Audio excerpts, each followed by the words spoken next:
Gipaygayon sugod karong adlaw ang duha ka adlaw nga bagong Pilipinas Serbisyo Fair sa Davao City. Atong sano ng detalye niini pinaagi ni Argil Relator live. Argil.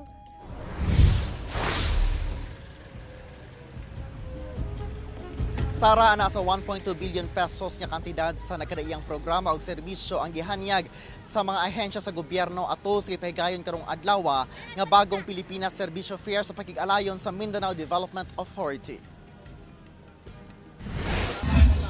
10,000 pesos ang nadawat sa sidewalk vendor nga si Ronnie ubos sa programang Ayuda sa Kapos ang Kita Program o AKAP sa DSWD.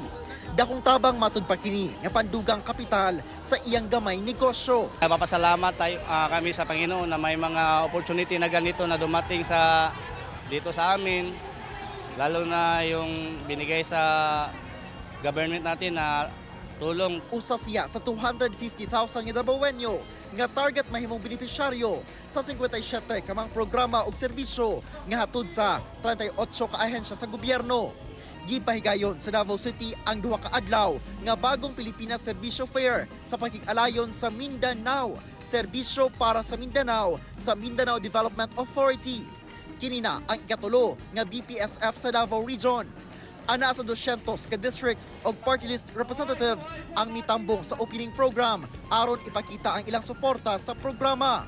Moabot sa 1.2 billion pesos ang kantidad sa mga programa o serbisyo kung asa 1 billion pesos niini kay Cash Assistance Program.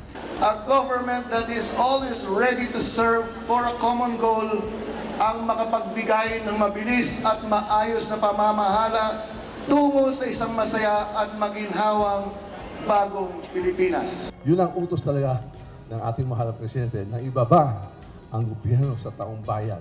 Magkaisa tayo, isang bansa, isang Pilipinas, para sa kabataan, para sa ating kaunlaran, para magiging ginhawa, maayos ang ating buhay. Yun lang po ang gusto po natin. Lagip sa mga programa ang Integrated Scholarship and Incentives Program o EC para sa kabataan, Cash Assistance and Rice Distribution, o Startup, Investments, Business Opportunity, and Livelihood o SIBOL Program. Sara, magparayon ang Serbisyo Fair ugmang adlaw Biyernes sa USEP Obrero Campus. Sara. Okay, dagang salamat Argil Relator.